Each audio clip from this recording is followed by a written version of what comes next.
नमस्कार दोस्तों, मैं मेहुल व्यास मयूर जानी ऑफिशियल में आपका स्वागत करता हूं।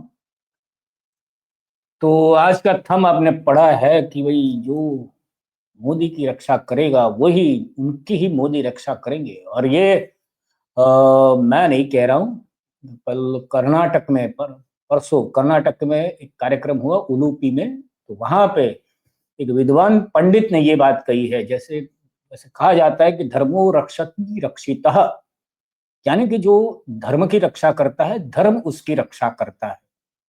और अभी उसके आगे पहुंच गए ये विद्वान पंडित जी। तो पहले मैं वो आपको दिखा देता हूं कि अभी मोदी यानी धर्म के समान हो गए हैं। और ये विद्वान पंडित बोल रहे हैं। विश्वनायकः आगतः इति सार्थकम् इति अस्माकम् आशयः वर्तते। तादृश नरेन्द्र मोदी महोदय द्वारा धर्मरक्षणं भवतु इति अस्माभिः प्रार्थना क्रियते। शास्त्रे धर्मो रक्षति रक्षितः इति घोषणं कृतम्। अस्माभिः मोदी रक्षति रक्षितः। यदि मोदी रक्षितः धर्मः देशः रक्षितः। मोदी हस्ते समग्र विश्वं सुरक्षितं वर्तते। तो आपने सुना कि मोदी रक्षति रक्षितः, यानी अभी जो मोदी यानी धर्म के बारे में शास्त्रों में कहा गया है। पर शास्त्रों में जो कहा गया है वो तो इनको टच नहीं करता है। तो अभी आगे पहुंच गए ये पूरी बात को लेकर। तो अभी उनके बारे में क्या कहेंगे भाई। अभी एक दिन आपको यहाँ पे एक बात बता दूं कि ये जो होता है ये मोदी साहब के बारे में जो मुझे जानकारी प्राप्त है कि उनके मंच से, वो जिस मंच पे विराजित होते हैं उस मंच पर कौन कैसी बातें करने वाला है उसका नियंत्रण ये नरेंद्र दामोदर दास मोदी के पास होता है। ज्यादातर तो मैंने ऐसा देखा हुआ है, सुना भी हुआ है कि वहां कोई भी कुछ भी अपने मन से मन की बात करने का अधिकार केवल नरेंद्र दामोदर दास मोदी को है। तो ये जो पंडित है जिन्होंने शास्त्रों का ज्ञान लिया है वो भी ये बोले, उसका भी संज्ञान तो शायद साहब को होगा ही। और साहब इतने इतने नम्र विनम्र है कि वो वहां पे बैठ के बाजू में बैठ के उन्होंने खाली सुना कि अच्छा ठीक है, अच्छा बोल रहे हैं। और उसके बाद में क्या हुआ कि पता नहीं। कल वो गोवा में राम जी की भव्य प्रतिमा का अनावरण किया इनके, क्योंकि मोदी साहब बहुत व्यस्त रहते हैं उसमें से बहुत ही समय निकाल के वो गोवा पहुंचे और गोवा जाके उन्होंने मूर्ति का, जो गोवा की बहुत अच्छी मूर्ति बनी है उसका अनावरण किया। वहां पे जो अगले दिन धर्म खुद बन गए थे वो दूसरे दिन बन गए धर्मपुत्र, या तो उनको बना दिया गया धर्मपुत्र। ये भी एक विद्वान पंडित है वहां के गोवा के, उनको भी सुनिए देखिए। धर्मपुत्र से संबोधित करते हैं जिन्होंने धर्म की रक्षा के लिए बागडोर संभाला। अयोध्या में रामलला जी का प्रतिष्ठापना हुई। अभी दो दिन पहले ध्वजारोहण भी वहां पर हो गया और अभी पुर्तगाली में भी फिर यहां आकर राम जी का प्रतिमा का भी अनावरण करके दिया है।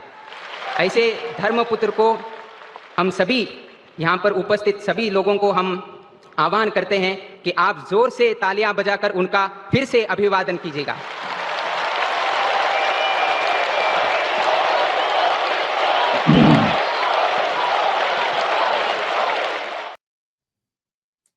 देखिए साहब कितने विनम्र नम्र जो है वो हाथ जोड़ के लोगों का अभिवादन स्वीकार कर रहे हैं, क्योंकि धर्मपुत्र अभी धर्मपुत्र धर्मपुत्र सब बन रहे हैं।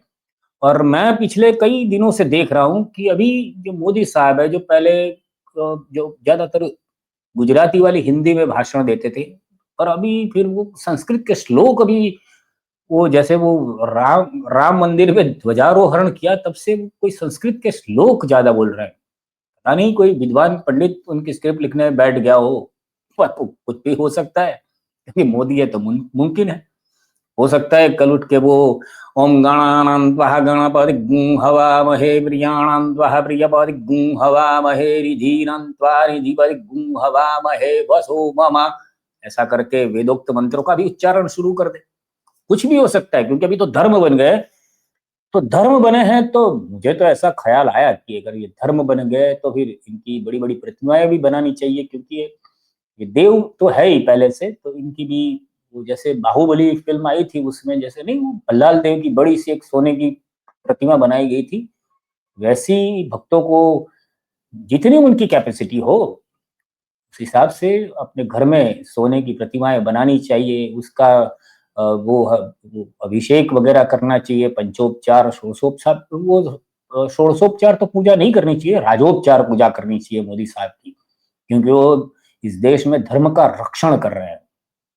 और रक्षण करते करते वो इतना, किसका रक्षण करते वो तो पता नहीं, और शायद ये जो विद्वान पंडित लोग हैं वो शायद वो मन में कुछ और बोल रहे हो कि उनके लिए धर्म का नाम कोई अ से भी शुरू हो सकता है, यानी ए से भी शुरू हो सकता है, जी से भी शुरू हो सकता है, एम से भी हो सकता है, कुछ भी हो सकता है। वो उनके लिए धर्म है, जो मित्रता धर्म वो निभा रहे हैं। बाकी के धर्म तो प्रजा धर्म, वैसे हम प्रजा मानते हैं, वही हमारी मेरी भी गलती है, हम प्रजा नहीं है, हम जनता है, हम लोकतंत्र की जनता है, और इस लोकतंत्र के हम मालिक हैं। विडंबना ये है कि हमें सालों से, वो कांग्रेस का राज हो, अंग्रेजों का राज हो, हमें हमें चाहिए कोई ना कोई हम पे राज करे, और इसलिए ऐसे महापुरुष राज कर रहे हैं और बहुत अच्छी तरह से कर रहे हैं। जो जो काम कांग्रेस 70 साल में नहीं कर पाई, ये महापुरुष ने 10-11 साल और 11-12 साल में तो खत्म कर दिया है। ठीक है, पर अभी इसके आगे की बात तो ये है कि अगर जो जो लोग मानते हैं कि यही धर्म की रक्षा करते हैं, तो फिर उन्हें तो उपवास वगैरह भी शुरू कर देना चाहिए। शायद ऐसा भी हो कि मोदी साहब बोले कि मुझे सप्ताह में एक दिन मेरे नाम से भी हो सकता है, इतवार का नाम बदल के मोदीवार भी हो सकता है, या तो नमोवार हो सकता है, और फिर नमोवार के दिन आप अगर उपवास करते हो तो नमोवार के उपवास के आपको फल भी मिल सकते हैं। ये सारा होगा क्योंकि करना ही पड़ेगा ना, क्योंकि देखिए ये आपको शायद हिस्ट्री ना पता हो, तो जो महीनों के जो नाम है, अगस्त, सितंबर, वो सारे नाम भी जुलाई, वो सारे उस वक्त के राजा महाराजा थे जिनको लगा कि ये अगस्टस था, तो उससे बोला कि ये पूरे साल में एक महीना मेरे नाम से होना चाहिए, तो अगस्टस का अगस्त हुआ, वैसे ही जूलियस का जुलाई हुआ। उसी तरह से ये महापुरुष भी अभी बोलेंगे कि भाई देखो इतना सारा, वो शायद उनके मन में नहीं होगी ऐसी इच्छा, नहीं होगी कि मेरे नाम से कुछ हो, क्योंकि ये तो झोला उठाकर भाग जाएंगे।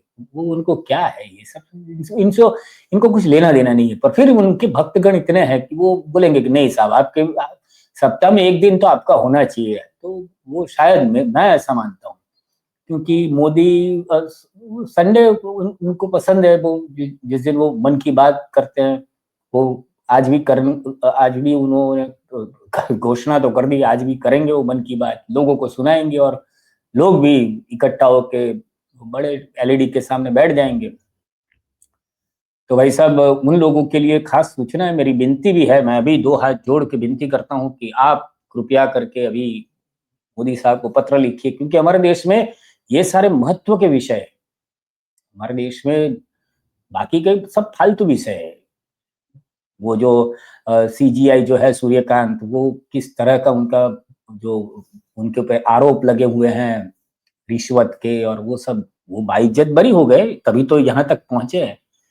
पर अभी वो जो एसआईआर में जिस तरह से अपनी टिप्पणियां दे रहे हैं, ऊपर से जिस तरह से अभी एक ऐसा भी सुप्रीम कोर्ट से आया है कि भाई अभी जो सोशल मीडिया में जो हमारी तरह पत्रकारिता कर रहे हैं, उनके भी मुंह पे सेलो टेप नहीं, तो वो फेविक्विक लगाने का वो सोच रहे हैं, उनका प्रावधान शुरू हुआ है, और यही तो है पूरा उनका जो मोदी युग। यहाँ पे मैं एक स्पष्टता कर दूं कि मैंने 2 दिन पहले एक वीडियो में ये महापुरुष की तुलना, मेरी गलती हो गई, मैंने रावण से कर दी, तो मुझे फोन आया एक हमारे जो रेगुलर जूनागढ़ के एक बुजुर्ग, हमारे वड़िल जो दर्शक है या तो हमारे परिवार के जन हैं, उन्होंने मेरे को बोला कि आपने ये गलत कर दिया, आपको इनकी तुलना रावण से नहीं करनी चाहिए थी। रावण इतना विद्वान था, पढ़ा लिखा, ये इनकी तो डिग्री का वो पता नहीं है। और रावण ने अपनी प्रजा को कभी त्रास दिया हो वो ना किसी भी रामायण में मिलता है कि जो लंका के निवासी थे उनके लिए रावण खराब था, ऐसा कहीं पे भी नहीं था। मैं समझ गया कि यार उनकी बात में तथ्य तो है, और इसलिए मैं इस मंच से अभी उनकी क्षमा याचना चाहूंगा कि आपकी बात सही है कि मैं तुलना मैंने गलत कर दी थी, और अभी मैं ध्यान रखूंगा। और मैं माफी इसलिए मांग रहा हूँ क्योंकि मुझे लगता है कि माफी मांगना कोई छोटी बात तो है नहीं। भले ही हमारे महापुरुष बहुत महान, वो धर्म बन गए हैं तो वो तो खुद की भी माफी नहीं मांगते कभी। अगर वो सीढ़ियों से गिर जाते हैं तो खुद को भी ऐसा, वो अपने पैर को भी माफ नहीं करते, उसको भी बोलते हैं कि तेरी गलती है। हो सकता है ये महापुरुष है, नॉन बायोलॉजिकल है। तो अभी जो मैं बात करने वाला हूँ उनका उलूपी में ही फिर उन्होंने भाषण दिया, जिस तरह से दिया उसमें भी संस्कृत वंस्कृत के श्लोक वगैरह आए, और उन्होंने 9 संकल्पों की बात की। क्योंकि मोदी साहब है खुद कुछ नहीं करेंगे, सब करना है आपको करना है, आप जो जनता है वही सब करेगी। तो जनता के लिए उन्होंने ये 9 जो सौगंध उनको लेने के लिए बताया है, संकल्प 9 संकल्प जो, तो वो संकल्प के मैं कुछ उस पर टिप्पणी करना चाहूंगा आपसे कि देखिए ये संकल्प है। भगवत गीता हमें कर्तव्यों का, हमारे जीवन संकल्पों का बोध कराती है, और इसी प्रेरणा से मैं आज आप सभी से कुछ संकल्पों का आग्रह भी करूंगा। ये आग्रह 9 संकल्प की तरह है जी साहब, जो हमारे वर्तमान और भविष्य के लिए बहुत आवश्यक है। अच्छा, संत समाज हम्म, जब इन आग्रहों पर अपना आशीर्वाद दे देगा तो इन्हें जन जन तक पहुंचने से कोई रोक नहीं पाएगा। सही बात है, वाह वाह साथियों, मोदी जी वाह। हमारा पहला संकल्प होना चाहिए कि हमें जल संरक्षण करना है, पानी जी बचाना है, जी, नदियों को बचाना है। हमारा दूसरा संकल्प होना चाहिए, अभी ये जो पहला संकल्प उन्होंने बताया, जल संरक्षण करना है, यानी जल पीना छोड़ देना चाहिए। अभी जो कॉमन मैन है, आम आदमी है, उसे पानी नहीं पीना चाहिए, पानी, हाथ पैर नहीं धोने चाहिए। एक्चुअली क्या संकल्प में लेना है पता नहीं है, पर जल संरक्षण की बात कर रहे हैं, नदियों की बात कर रहे हैं। तो ये तो मेरा ऐसे कि यमुना के क्या हाल है रेखा गुप्ता के आने के बाद, और उसको तो छोड़िए, गंगा जी के क्या हाल है। बहुत सारे हजारों करोड़ रुपए उस योजनाओं के पीछे खर्चे गए, पर क्या हाल है उसके।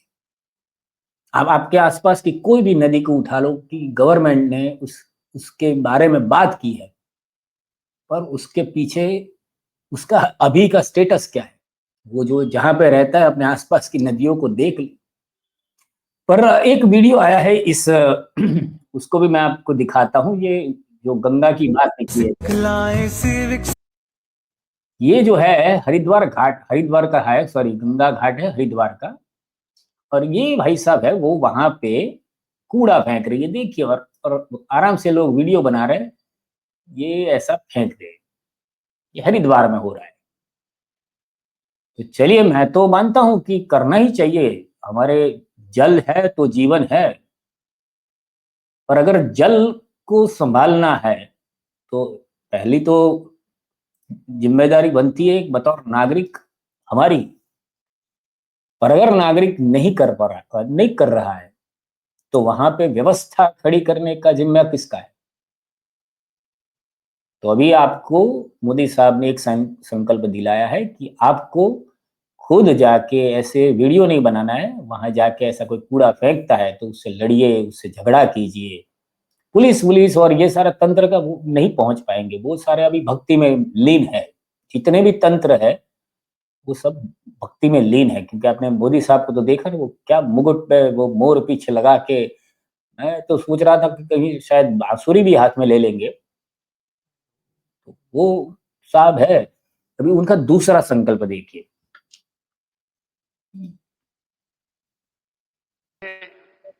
कि हम पेड़ लगाएंगे, देश भर में एक पेड़ मां के नाम अभियान को गति मिल रही है। इस अभियान के साथ अगर सभी मठों का सामर्थ्य जुड़ जाएगा तो इसका प्रभाव और व्यापक होगा। तो ये है दूसरा संकल्प, पेड़ लगाइए, मां के नाम एक पेड़ लगाइए। अब इस बात पे मैं थोड़ा बहुत, कल की घटना है, और वो घटना ऐसी है कि जो आपने एक्टर को देखा है, सयाजी शिंदे, बहुत सारी फिल्मों में देखा है, उन्होंने कल नासिक में ऐसा कहा कि मैं जान दे दूंगा लेकिन पेड़ नहीं कटने दूंगा। नासिक का तपोवन करके जगह है, वहां पे दरअसल ऐसा है कि वहां पे कुंभ मेला होने वाला है नासिक का। अभी ये महाकुंभ तो संपन्न हो गया, अभी नासिक में कुंभ होने वाला है। तो वहां पे जो जो तंत्र है, आप जानते ही है कि महाराष्ट्र में भी सरकार तो वही है, तो उन्होंने वो तपोवन के साधुग्राम की जगह पर करीब 1800 पेड़ उसकी कटाई करने का फैसला किया गया। व्यवस्थाएं करनी चाहिए, विकास तो वही है, पेड़ काटो, जंगल काट दो, पहाड़ काट दो, अच्छी सड़कें बनाओ, खाली उसी से वही विकास है। और वो भी विकास ऐसा है कि मैं तो आप खुद भी चेक कर सकते हैं कि हम जो है चीन से बहुत पीछे है, और हमारे वहाँ टेक्नोलॉजी और वो सारे विकास तो छोड़िए, ये जो इंफ्रास्ट्रक्चर के भी विकास जो है उसकी गति अगर एक है तो मैं मानता हूं कि वो 2.5 से 3 गुना ज्यादा चीन में हो रहा है। सभी तरह के विकास, मानवीय मूल्यों से लेके अपने देश प्रेम से लेके सभी प्रकार के, यहाँ पे हम कर क्या रहे हैं, धर्म बना रहे हैं, धर्म का रक्षण करने वाले मोदी साहब की प्रशंसा में लगे हुए हैं। ये मोदी साहब ये पूरे देश पर, अभी जैसे वो अंग्रेज ने 200 साल राज किया, वैसे ये अपने भाजपा का 150-200 साल का राज स्थापित करने का सपना देख रहे हैं, ख्वाब देख रहे हैं। और हमारे जो जितने ब्यूरोक्रेट्स है, ब्यूरोक्रेसी पूरी, सारे ब्यूरोक्रेसी को जो सत्ता में होते हैं सब गुलाम बन के काम करते हैं, बाहर आने के बाद सब उसके बारे में बात कर रहे हैं। और अभी ये जो पेड़ काटने की बात है, तो अभी 1800 पेड़, ये देवेंद्र फडणवीस साहब ने देखा नहीं होगा कि कल ही मोदी साहब ने संकल्प दिलवाया है, और दूसरे दिन हम ये शायद मुझे लगता है फडणवीस और वो भाजपा वाले जो मेन लीडर है वो मोदी साहब को देखते नहीं है, इसीलिए उनको पता नहीं है। तो ये देखिए सयाजी शिंदे ने किस तरह से इसका विरोध किया।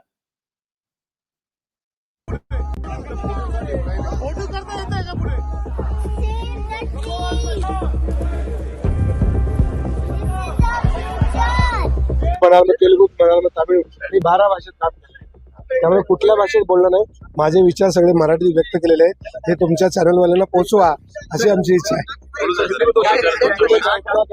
नासिक जो काम कर रहे हैं पेड़ के लिए, उनको सपोर्ट देने के लिए मैं आया हूँ।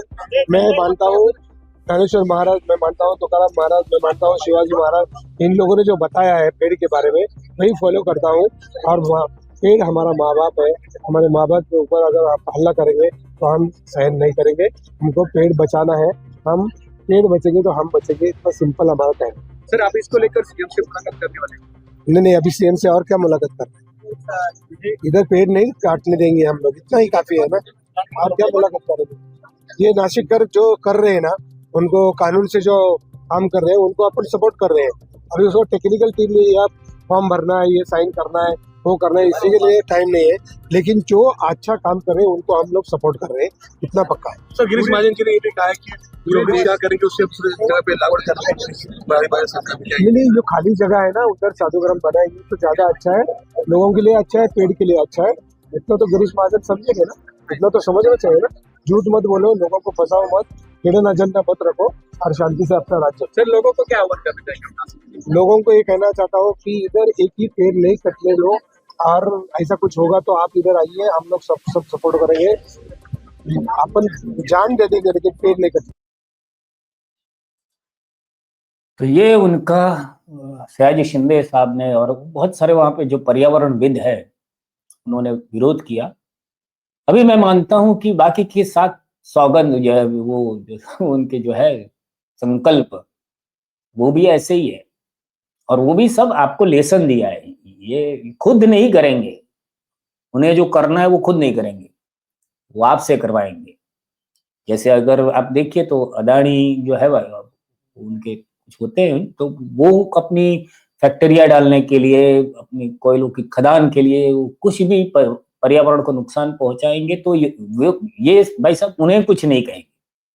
ये आपको कहेंगे कि एक पेड़ लगाओ, और फिर पेड़ अगर आपने लगाया और लगने के बाद इन्हीं भाजपा वालों को कहीं से उनको उनके दिमाग में आया कि इसकी जरूरत नहीं है तो वो काट देंगे। क्योंकि आप यानी एक आम आदमी जो ना कांग्रेस में मानता है, ना भाजपा में मानता है, ना किसी में मानता है, वो खाली अपना अपना जिंदगी जीने में मानता है, उसको तो ये कुछ गिनते नहीं है। इनके लिए तो ये सब चींटियां है। और उसी तरह और बहुत सारे ऐसे हैं। और इसलिए मैं आगे के संकल्प क्योंकि और मेरा जो है खून खौलेगा, क्योंकि शुरू से ये धर्मो रक्षत रक्षित रक्षित रक्षति, सॉरी, वो जो है अभी मोदी रक्षित रक्षित, मोदी रक्षति रक्षित, मोदी जिसका रक्षण करेगा वही इस देश में रहेगा। और मैं एसआईआर के नाम पे उनको कुछ भी बता सकते हैं। तो भाई साहब ये सब हाल है। और इसीलिए मैं कोई संकल्प आपको आगे नहीं दिखा रहा हूँ। आपको जो भी इस पर टिप्पणी करनी है तो आप कर सकते हैं वीडियो के ऊपर। अगर वीडियो पसंद आया हो तो उसको लाइक भी कर सकते हैं, दूसरों के साथ शेयर भी कर सकते हैं। और जो खास करके जो मोदी जी के उपवास वगैरह कुछ रखना चाहते हैं उनको तो खास विशेष तौर पर भेजिए कि भाई आप कीजिए मोदी जी के नाम पर और एक झुम्बेश चलाइए, क्योंकि हमारे देश में ये बहुत महत्व का प्रश्न है कि हफ्ते में एक दिन तो मोदी जी के नाम पे होना चाहिए। वो नमो वार हो सकता है, वो कौन सा कोई भी उसमें वार भी ना लगाए तो भी चलेगा, नमो बहुत ठीक है वो। क्योंकि जो इनका इतबार इसलिए रखा मैंने कि ये जिस दिन सत्ता पे तब से सब छुट्टी पर ही है। महंगाई, बेरोजगारी, बहुत सारी ऐसी बातें हैं, सब छुट्टी पर है। तो ठीक है, बस अभी के लिए इतना ही। आपका दिन, आपका इतवार, अभी तक तो इतवार है इसलिए मैं इतवार ही बोलूंगा। कल पता नहीं 2-4 महीने बाद उसको मुझे भी बोलना पड़े जो वो क्योंकि ये जो सरकार है योगी और ये सब, वो नाम बदलने में, पहचान बदलने में बहुत ही माहिर है। तो जब जब होगा तब देखा जाएगा। तब तक आपका ये इतवार बहुत ही आनंदमय रहे, सुकून वाला रहे, आप परिवार के साथ मजे करें, ऐसी महादेव से प्रार्थना है। अभी के लिए फिर बस इतना ही। भारत माता की जय।